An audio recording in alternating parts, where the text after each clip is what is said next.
Dice la palabra de la siguiente manera. Únicamente vamos a estar meditando en el versículo 1 y 2 en esta mañana. Pablo escribe esta carta a los hermanos de Filipenses y les dice: por tanto, si hay alguna consolación en Cristo, si algún consuelo de amor, si alguna comunión del Espíritu, si algún efecto entrañable, si alguna misericordia, completad mi gozo sintiendo lo mismo, teniendo el mismo amor, unánimes, sintiendo una misma cosa. Oremos. Padre, en esta mañana, qué bendición, Señor, el poder estar en este lugar para escuchar tu voz.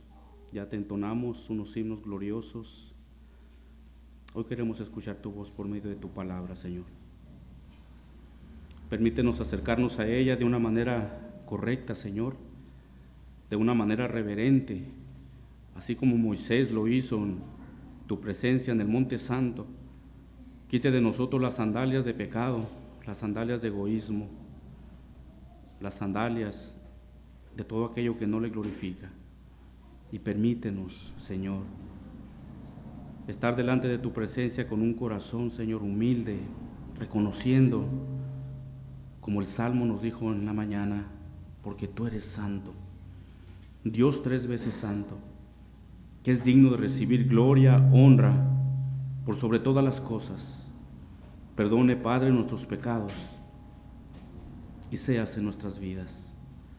Oramos por aquellas personas que están aquí, Señor, que aún, Señor, viven en sus pecados, sus delitos, que aún están muertos espiritualmente, Señor, que por medio de tu evangelio, que es poder para salvación, salves al perdido. El tiempo se acerca, tú vienes pronto. Por eso es importante estar, Señor, listos para tu regreso. Oramos por tu palabra, que ya es santa, ya es bendita, que por medio de tu Espíritu la coloques en nuestros corazones, que la lleves ahí, Señor, a cualquiera que sea nuestra necesidad.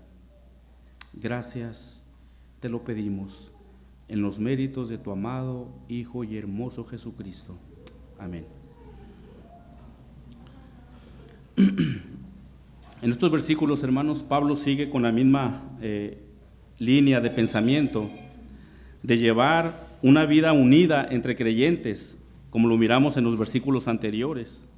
Lo que Pablo está a punto de decir en estos versículos, hermanos, es de mucha importancia, ya que más adelante en el capítulo 4, versículo 2, tratará ciertas diferencias que había entre dos mujeres, Evodia y Síntique. Amados, debemos de saber que uno de los mayores peligros que la iglesia del Señor puede enfrentar es la falta de unidad entre los mismos.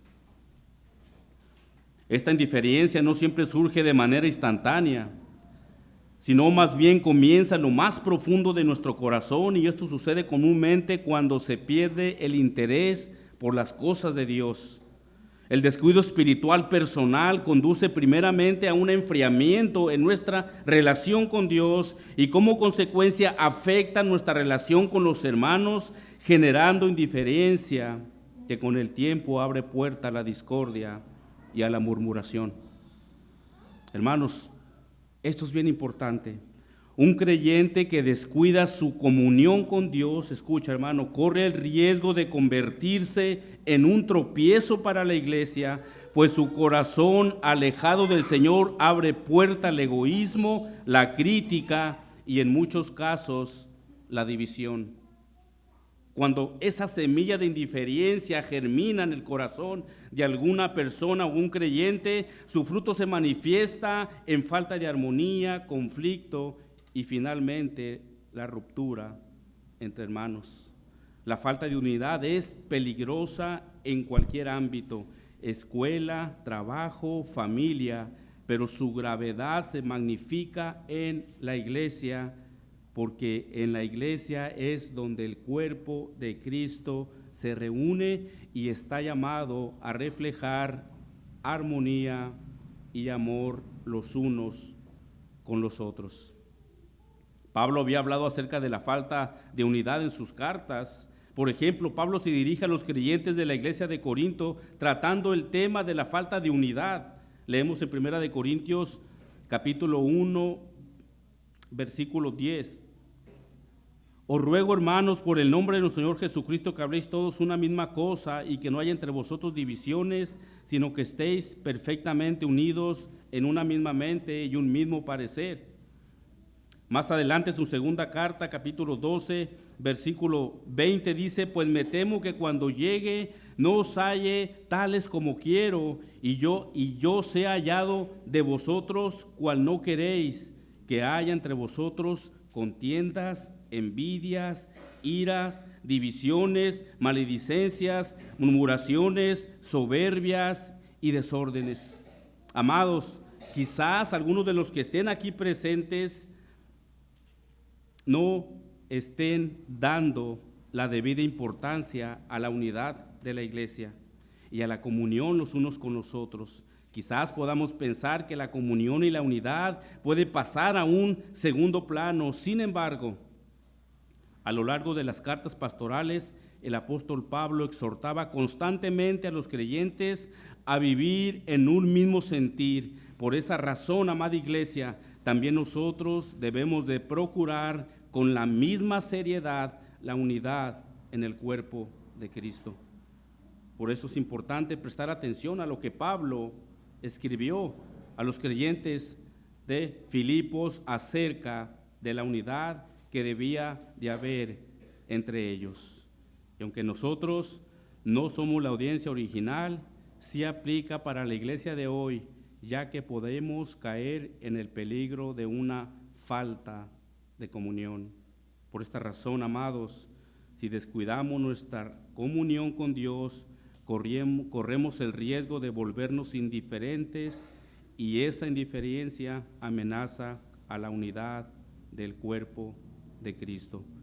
Un creyente, hermanos, que descuida la comunión con Dios puede ser un peligro para la iglesia, y puede ser un peligro para tu familia, puede ser un peligro en el trabajo, porque la falta de comunión con Cristo, con Dios, hermanos, produce murmuración, produce crítica, y como decimos en muchas ocasiones, nos hace ver monos con trinchete. La falta de comunión con Dios. Y ahí la fuente, hermano, de la unidad entre creyentes. ¿Quieres saber qué tanto tú amas la comunión con los creyentes? Examina qué tanta comunión tienes con Dios. Es base, es principal. ¿Quieres saber qué tanto anhelas tú la comunión como creyentes? Bueno, examínate qué tanta comunión tienes con Dios. ¿Qué tanta comunión tienes con Dios?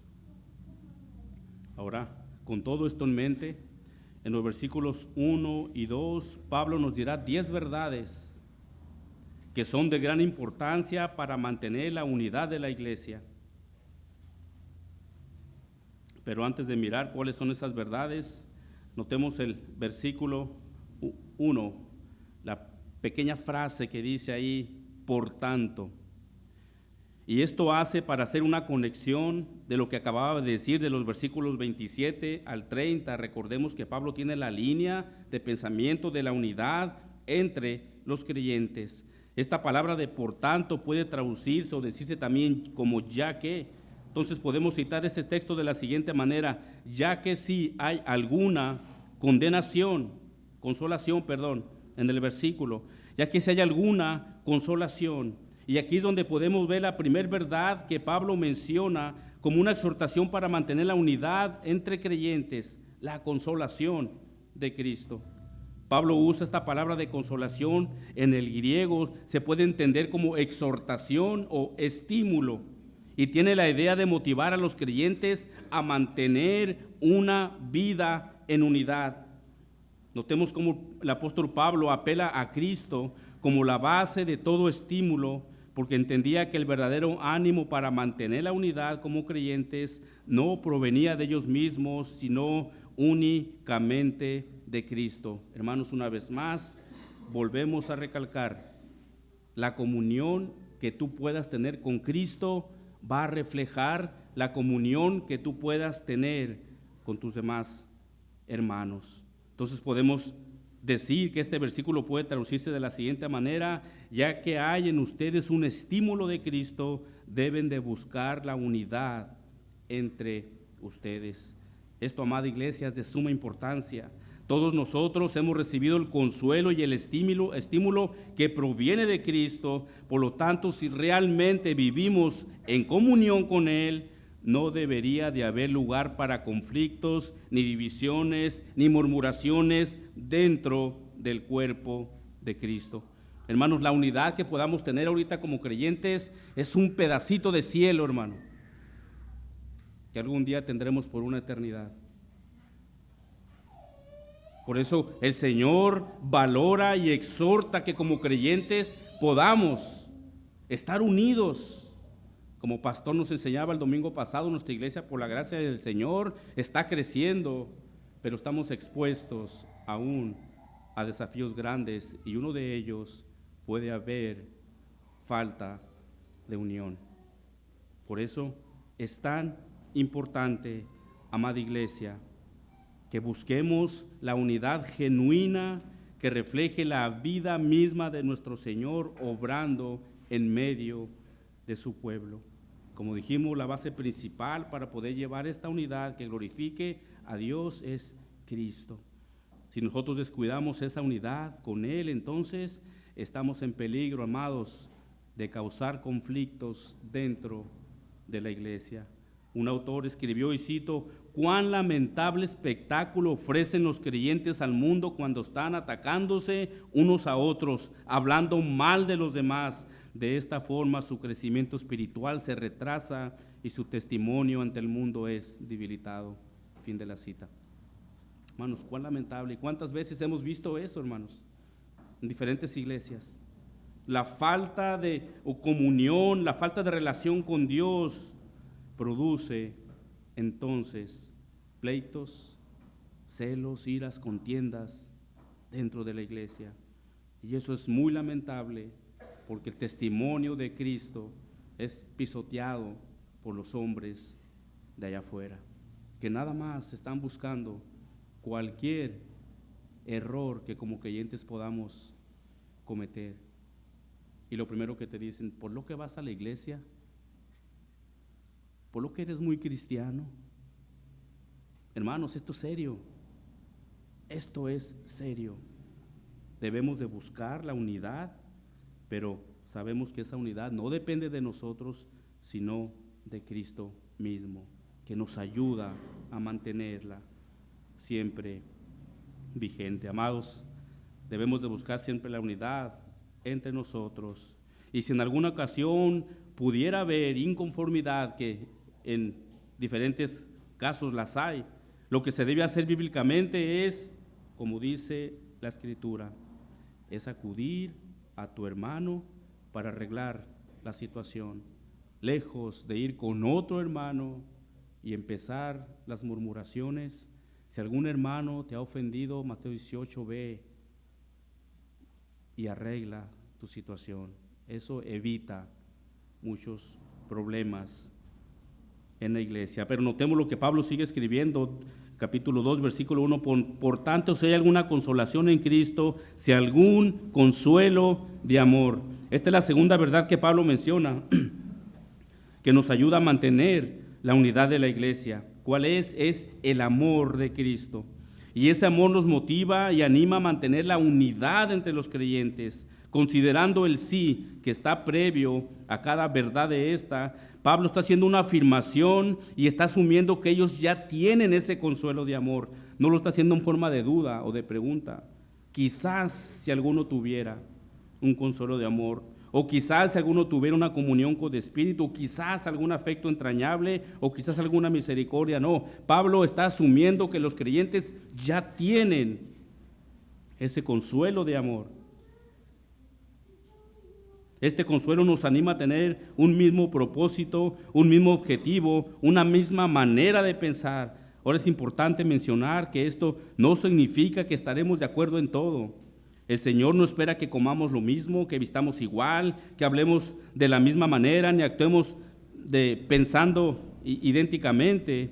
Puede haber diferencias en muchas cosas, en la educación, trasfondo en que nacimos y los hábitos que tenemos, pero como hijos de Dios, amados, sí podemos y debemos estar unidos por la mente de Cristo y recordar continuamente que somos un cuerpo en Él. Pero miremos más adelante lo que Pablo sigue escribiendo. Cómo Pablo le da el uso de la palabra consuelo. En el original le da la idea de el bienestar que uno siente cuando es consolado en tiempos de tribulación. En otras palabras, cuando nos acercamos para dar consuelo a algún creyente que ha sufrido, está pasando por una prueba, nuestro consuelo a ese creyente es buscar ser de bendición para él y consolarlo en medio de la prueba. Este consuelo no solo significa un simple abrazo cuando se está pasando en momentos de angustia. Incluso esta misma palabra se usa para el Espíritu Santo como el consolador, el cual fortalece y consuela para seguir adelante. Por ejemplo, todos enfrentamos circunstancias en las que necesitamos ser consolados. En esos momentos, cuando el consuelo de Cristo se convierte en nuestro refugio y fortaleza, recordándonos que no estamos solos y que su amor nos sostiene por medio de los demás creyentes. Dios nos consuela para que nosotros también podamos ser consoladores. Por ejemplo, Pablo escribió en 2 Corintios 1, capítulo 3, bendito sea el Dios y Padre de nuestro Señor Jesucristo, Padre misericordioso y Dios de toda consolación, a quien nos consuelan todas nuestras tribulaciones, para que con el mismo consuelo que de Dios hemos recibido, también nosotros podamos consolar a todos los que sufren. Esta es la nueva versión internacional. Mientras nosotros somos consolados por Cristo y a su vez nosotros ayudamos a otros por medio de él, amados, qué ánimo y fortaleza nos trae cuando somos consolados por otros hermanos, cuando estamos pasando tiempos difíciles. Como creyentes creo que todos hemos pasado dificultades, luchas, pruebas, decepciones. Mas sin embargo, cuando cada uno de nosotros asume su responsabilidad en el cuerpo de Cristo y consuela a otro creyente, hermano, qué fortaleza. Yo he sido consolado por algunos de ustedes. Y es una bendición, hermanos, en verdad. Proverbios capítulo 17 dice, en todo tiempo ama el amigo y es como un hermano en tiempo de angustia. Mis amados, no alcanzamos a imaginar cuánto aliento y gozo puede traer al corazón las palabras de algún hermano que no solo procura la unidad del cuerpo de Cristo, sino que también demuestra un sincero cuidado por el bienestar espiritual de los demás creyentes. Es una bendición, hermano, que nosotros podamos consolar a otros creyentes y a su vez podamos ser consolados por ellos mismos. Quizás en este momento tú sepas de algún hermano que esté pasando por algunas circunstancias. Tú podrías ser de gran bendición si acudes con él o con ella para dar consuelo que Dios te ha dado. Hermano, recuerda que esto no solamente es responsabilidad de los pastores, sino todos como un solo cuerpo. Es hermoso ver cómo la iglesia unida en un solo cuerpo se preocupan unos por otros, están al pendiente unos por otros. Hermano, esto trae gloria al Señor. Versículo 1, por tanto, si alguna consolación en Cristo, si algún consuelo de amor, si alguna comunión del Espíritu. La tercera verdad que ayuda para mantener unida la unidad entre creyentes es la comunión del Espíritu. Esta palabra de comunión en el griego es koinonía, que tiene la idea de una participación fraternal, es decir, una participación activa y la comunión que los creyentes tienen entre sí por medio del Espíritu Santo. Y esa comunión no se refiere simplemente a una reunión social, sino a un compañerismo íntimo que nos une y que tenemos en común todos como creyentes. Hermanos, cada vez que nos reunimos como iglesia para adorar a nuestro Señor, participamos de una verdadera comunión fraternal, donde todos somos participantes de la misma gracia y del mismo Espíritu. El que Pablo diga del Espíritu se refiere a la relación espiritual del creyente con los demás hermanos en la fe. Es el Espíritu quien produce la unidad y la comunión entre creyentes, y esa comunión se manifiesta en el amor los unos hacia los otros en la unidad. Ahora es importante mencionar, amados, que esta comunión en el Espíritu solo pueden tener aquellas personas que han nacido de nuevo, aquellas que han lavado sus ropas con la sangre del Cordero. Esto implica que quienes no han experimentado el nuevo nacimiento permanecen espiritualmente muertos, tal como Pablo nos recuerda en Efesios capítulo 2, aún estando nosotros muertos en nuestros delitos y pecados. En 2 de Corintios 6:14, no os unáis a un yugo desigual como los incrédulos, porque qué compañerismo tiene la justicia con la injusticia, y qué comunión la luz con las tinieblas, y qué concordancia Cristo con Belial, o qué parte del creyente con el incrédulo. Aquí se está utilizando la misma palabra de koinonía, comunión, compañerismo, dejando claro que la verdadera comunión espiritual solo la puede dar Cristo. Hermanos, escuchen esto: un no creyente, mientras permanezca en incredulidad, pertenece a una esfera espiritual que es contraria a la de Dios. En pocas palabras, está muerto espiritualmente.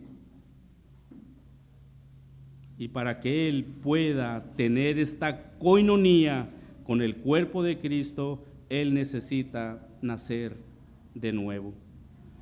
Un no creyente no tiene el Espíritu Santo morando en él, como Pablo dijo en Romanos 8:9.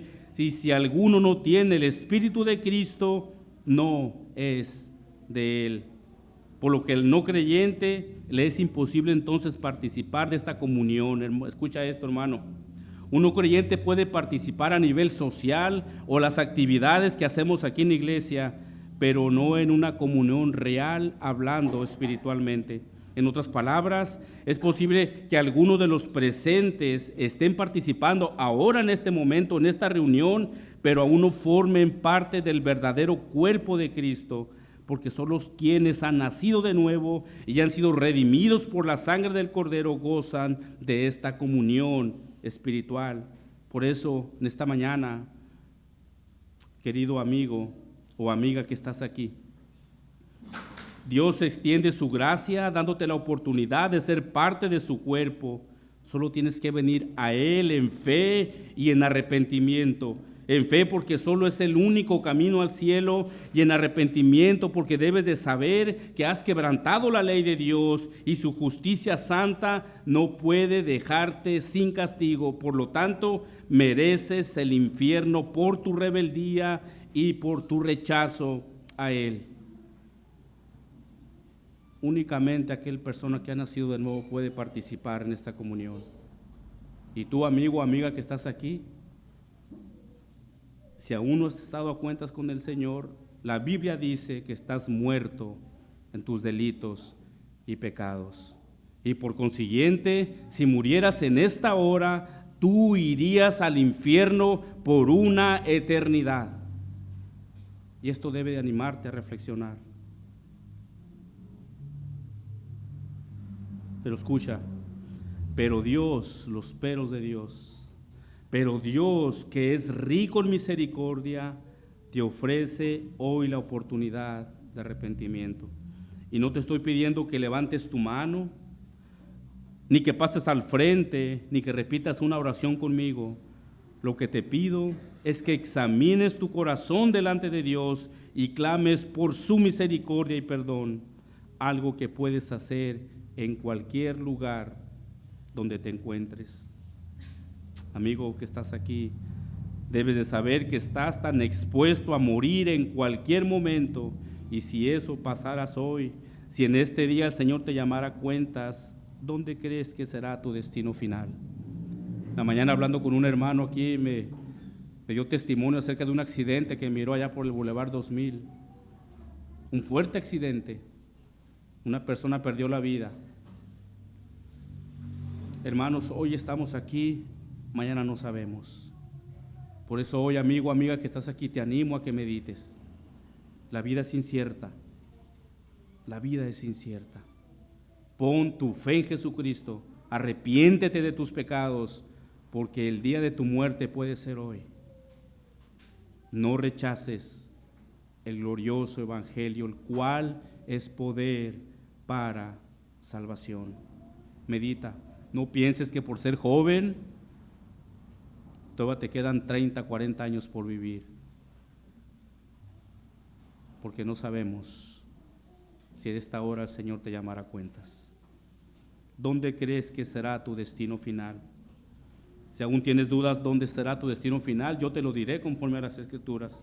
Segunda de Tesalonicenses 1:8 dice: en llama de fuego, para dar retribución a los que no conocieron a Dios ni obedecen el evangelio de nuestro Señor Jesucristo, los cuales, escucha, sufrirán pena eterna de perdición, excluidos de la presencia del Señor y de la gloria de su poder. En otras palabras, amado amigo que estás aquí, irás al lugar de castigo eterno.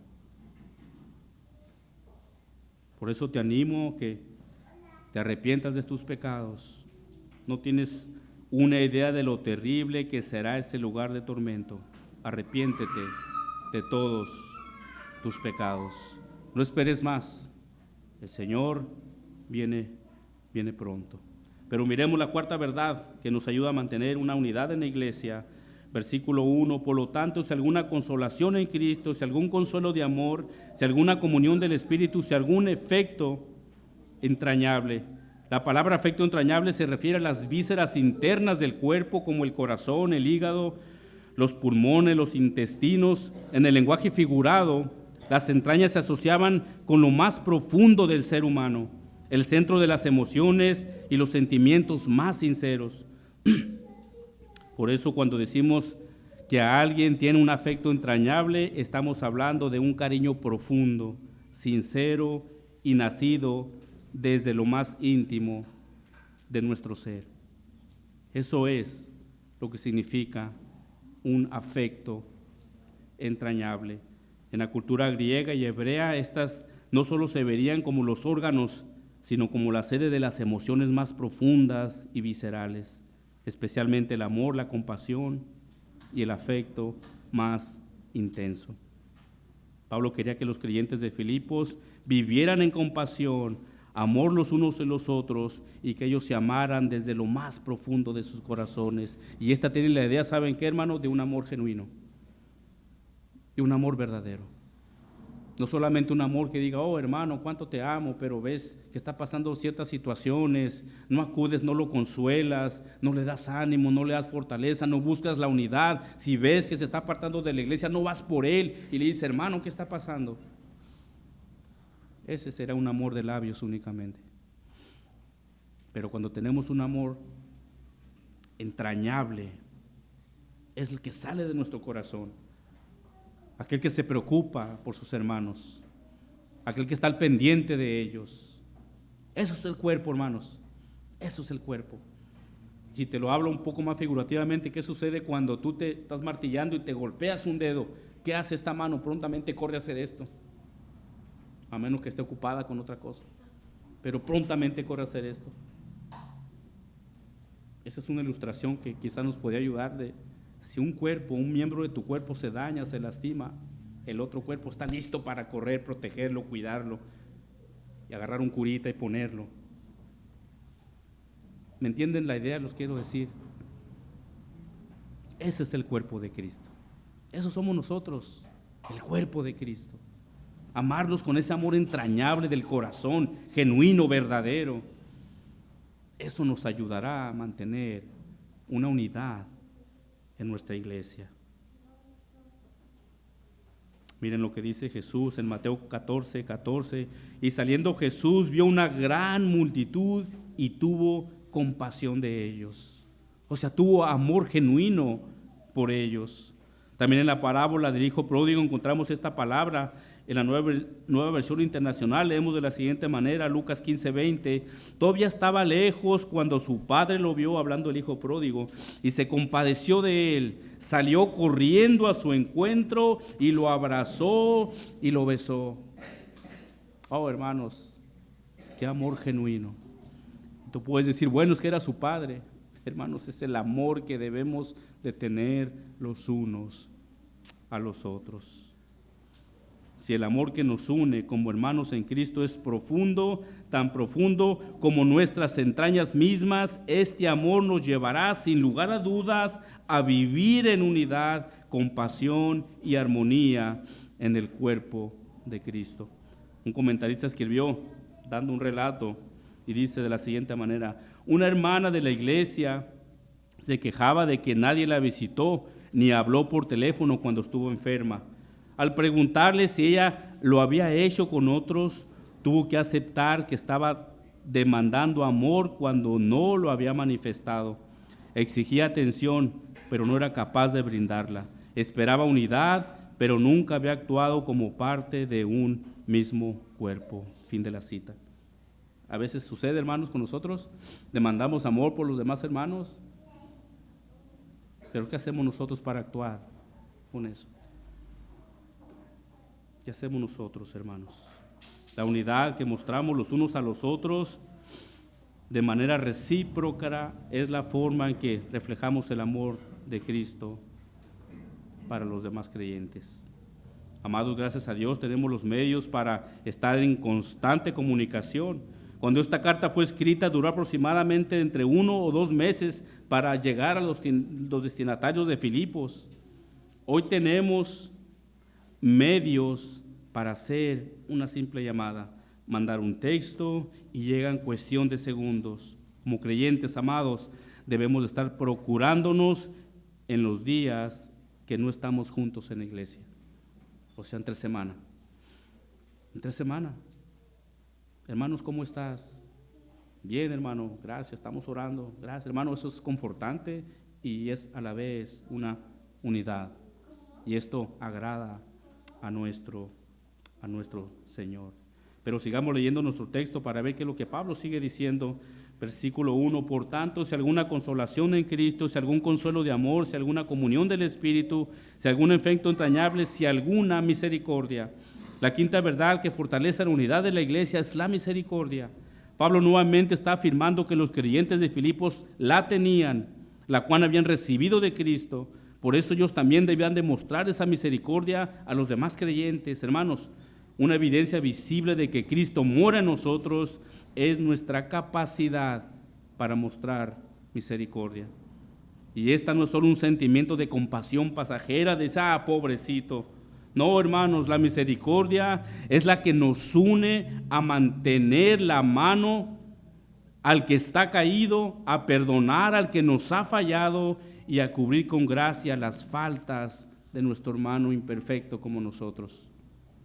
Amados, vivimos en un mundo que clama por justicia, pero a menudo con un espíritu de venganza. Sin embargo, el verdadero creyente ha recibido la misericordia de Dios y es llamado a dar misericordia. Miremos lo que Lucas 6:35, el Señor dijo: amad pues a vuestros enemigos y haced bien y prestad, no esperando de ellos nada, y será nuestro galardón grande y seréis hijos del Altísimo, porque es benigno para con los ingratos, porque Él es benigno para con los ingratos y malos. Sed pues misericordiosos como también vuestro Padre es misericordioso. La misericordia, amados, es el vínculo que sella la unidad. Es lo que nos permite convivir con las debilidades de los demás creyentes, recordando la inmensa misericordia que hemos recibido de nuestro amado Señor. La misericordia entonces es en esencia el corazón del Evangelio en las relaciones diarias de la iglesia. Cuando aprendemos a tratarnos con compasión, con perdón mutuo y con misericordia, reflejamos el carácter de Cristo en nosotros y cerramos la puerta a toda posibilidad de división dentro del cuerpo de Cristo. Amados, esto es bien importante. Una iglesia que practica la misericordia es entonces una iglesia fuerte, porque el amor de Cristo se manifiesta en la manera en que nos cuidamos unos con otros. Y cuando la iglesia pone en práctica estas verdades que hemos visto hasta ahora, la iglesia, hermanos, sin duda se fortalece y se une. Pero miremos lo que a continuación dice el apóstol Pablo en el versículo 2: completad mi gozo. La sexta verdad que fortalece la unidad de la iglesia es el gozo que ésta produce. La Nueva Versión Internacional traduce esta palabra, frase: llénenme de alegría. Hasta este momento los creyentes de Filipos habían sido motivo de gran gozo para Pablo. Sin embargo, ahora él les pide que esa copa de gozo que ya rebosaba en su corazón aún se desborde aún más, viviendo en plena unidad y manifestando el amor entre ellos. De la misma manera, amados, nosotros también podemos ser motivo de gozo para nuestros pastores y para nuestros líderes cuando vivimos en unidad, mostrando amor, humildad y un mismo sentir en Cristo. Escucha, hermanos, nada alegra más a quienes velan por sus almas que ver a una iglesia madura, unida y firme en el Evangelio. ¿Quieren traer gozo a sus pastores? Seamos unidos, amados. Se los pido de todo nuestro corazón. Seamos unidos. Busquemos la unidad de la iglesia. Así como un padre terrenal se llena de gozo al ver a sus hijos amarse, vivir en unidad, ver que se cuidan, ver que se buscan, que viven para cuidarse unos a otros, de la misma manera nuestro Padre Celestial se deleita cuando sus hijos espirituales se aman sinceramente y procuran mantener la unidad en el vínculo de la paz. Este gozo que los hermanos de Filipos producían en el apóstol Pablo, ese gozo es el que nuestro Padre Celestial tiene cuando ve a sus hijos que están unidos. Amados, como sus pastores, uno de los mayores gozos que podemos recibir es ver que la iglesia de Dios, a quien Él nos ha confiado, se ame, se cuide y se apoye mutuamente. Eso trae grande gozo. Obviamente el número es bueno, pero nosotros no nos regimos por el número, nos regimos por la unidad, por la madurez, por el amor que ustedes como creyentes se puedan tener. Eso trae gozo a nuestros corazones y creo que también a nuestro Dios, porque Él bendice la unidad. Salmo 133, ¿qué dice? Mirad cuán bueno y cuán delicioso es habitar los hermanos juntos en armonías, porque ahí envía Jehová bendición y vida eterna. Hermanos, la unidad es grata a los ojos de nuestro amado Señor. Por eso les animo, les exhorto con todo mi corazón a que siempre la procuremos, siempre la procuremos. Siempre la procuremos. Ahora es precisamente lo que Pablo afirma a continuación. Su gozo sería completado al ver que los hermanos tenían el mismo sentir. La séptima verdad que nos ayuda a fortalecer la unidad de la iglesia es que todos sintamos lo mismo. Pablo está diciendo que ellos debían de pensar de la misma manera. Pablo está diciendo que ellos no debían de pensar de la misma manera, sino más bien tener un mismo parecer y una vida de actitud espiritual. Amados, la realidad es que no puede haber una verdadera armonía ni un acuerdo cuando dos o más personas no sientan lo mismo. Thomas Watson escribe, y cito: Dios requiere de nosotros un mismo sentir, no porque espera que todos pensemos igual en todo, sino que todos pensemos en Cristo sobre todo. Fin de la cita.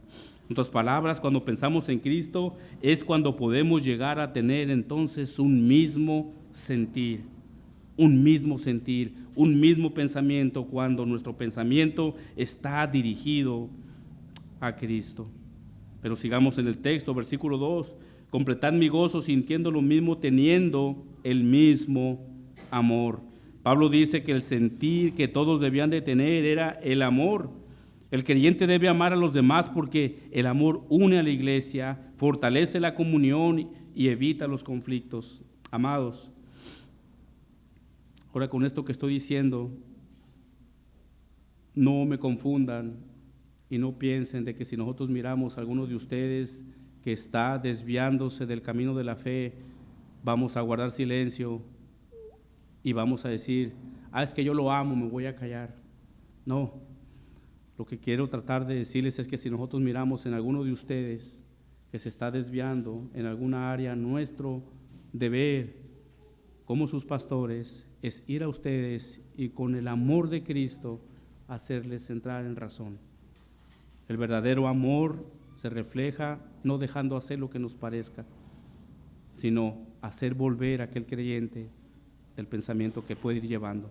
Ese es el verdadero amor que une a la iglesia. En otras palabras, no dejes ir a tu hermano. Si lo ves que se está desviando, no dejes que se vaya, que se desvíe más. No, ve con él y trae a tu hermano nuevamente a la comunión de la iglesia.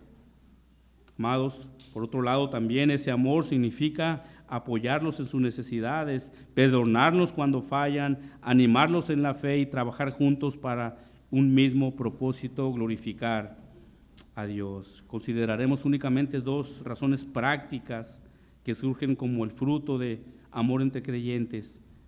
El andar en amor como creyente refleja, escucha el carácter de Cristo. El que nos amemos como creyentes nos da la evidencia de que Cristo mora en nosotros, y eso a su vez manifiesta a los no creyentes nuestra transformación interna. Esto es el testimonio hacia el mundo de que como creyentes tú y yo nos amamos. Es lo que Juan dice, capítulo 13, versículo 34, un mandamiento nuevo os doy, que os améis unos a otros como yo os he amado, que también os améis unos a otros. En esto conocerán todos que sois mis discípulos, si tuvieran amor los unos con los otros. El amor entre hermanos es sin duda la evidencia externa de lo que somos en Cristo. Y precisamente en el libro de Lucas, Lucas nos narra el comportamiento de la primera iglesia, tú ya lo has leído. Hechos versículo 2:46, y perseverando unánimes cada día en el templo y partiendo el pan en las casas, comían juntos con alegría y sencillez de corazón, alabando a Dios y teniendo favor con todo el pueblo, y el Señor añadía cada día a la iglesia los que habían de ser salvos. Hermanos, qué gran poder es el amor entre nosotros. Qué gran poder es el amor entre nosotros. Una de las faltas de crecimiento de las iglesias, amados, es la falta de amor. ¿Sabes? Las leyes aquí en México y creo que en muchas partes del mundo, cuando tú quieres adoptar un hijo, el gobierno primero te examina bien si tienes los medios para poder adoptarlo, donde vives, un buen lugar, que seas un padre amoroso, una madre amorosa que los cuide. Y si tú logras pasar todos esos requisitos, entonces el Estado, el gobierno te puede dar una adopción para un niño. Pero el principal de ellos es el amor. Hermanos, y si lo miramos espiritualmente, una iglesia deja de crecer cuando no hay un verdadero amor. Dios no va a enviar a su nuevo hijo espiritual a una iglesia donde no hay amor. Queremos ver nuestra iglesia crezca. Hermanos, debemos estar unidos y mostrar amor los unos a los otros. Recordemos que los ojos de afuera, de los que no son creyentes, están sobre la iglesia. Y una de las evidencias muy poderosas, hermanos, es que nos amemos unos a otros. Otra razón es el servicio mutuo. Este servicio entre creyentes también fortalece la unidad. Servir con humildad y esperar reconocimiento. Servir con humildad sin esperar reconocimiento nos une porque todos participamos en una misma misión. En este servicio humilde no hay niveles, amados. Todos somos colaboradores en la obra de Dios. Cada gesto de servicio, por pequeño que sea, tiene el mismo valor ante los ojos de Dios. Hermanos, no porque nosotros seamos sus pastores, somos más que ustedes. Todos tenemos un nivel. El Señor nos ha puesto como iglesia, velamos por ustedes, pero estamos para servirles a ustedes. Todos tenemos un mismo nivel. Y si algún hermano que barre, que hace trabajos aquí, hermanos, todo eso el Señor lo toma a cuenta. El servicio entre nosotros fortalece la unidad de la iglesia. Esto es agradable a los ojos del Señor. Pero miremos lo que Pablo sigue diciendo, versículo 2, Completar mi gozo sintiendo la misma cosa, teniendo el mismo amor, unánimes. Aquí podemos ver la novena verdad que nos ayuda a mantener la iglesia unida. La palabra unánimes en el texto griego tiene la idea de tener una misma alma. Pablo animó a sus lectores a vivir unidos en un mismo sentir, compartiendo no solo la fe, sino también cada aspecto de sus relaciones. Tal como traduce la Nueva Versión Internacional, se trata de estar unidos en alma y pensamiento, reflejando así la profunda comunión que debe de existir entre los creyentes en Cristo. Vivir unidos en alma y pensamiento significa mirar más allá de nuestras diferencias personales y concentrarnos en lo que nos une, que es Cristo y el Evangelio. Esto implica orar juntos, servir con humildad, apoyarnos en las pruebas. Cuando la iglesia obedece al Señor, el resultado será una iglesia donde reine la paz, el respeto, el amor fraternal y sin duda también la unidad. Así como Pablo exhortó a los creyentes de Filipos a ser unánimes, también nosotros, amados, como iglesia, debemos de aprender a caminar en unidad, una misma mente centrada en nuestro amado Señor. Una vez más, la unidad no significa pensar exactamente igual en todo, sino compartir el mismo amor, servir con humildad y buscar el bien de los demás antes que el bien propio. Cuando cada miembro de la iglesia se dispone a vivir de esta manera, el cuerpo de Cristo crece en madurez, se fortalece en comunión y se convierte en un testimonio poderoso del Evangelio ante el mundo que lamentablemente solo está buscando, como lo dijimos, algún error para sacarnos en cara nuestro cristianismo. Por esta razón, como creyentes debemos de vivir en amor unánimes, sintiendo una misma cosa. Es lo que dice la siguiente frase.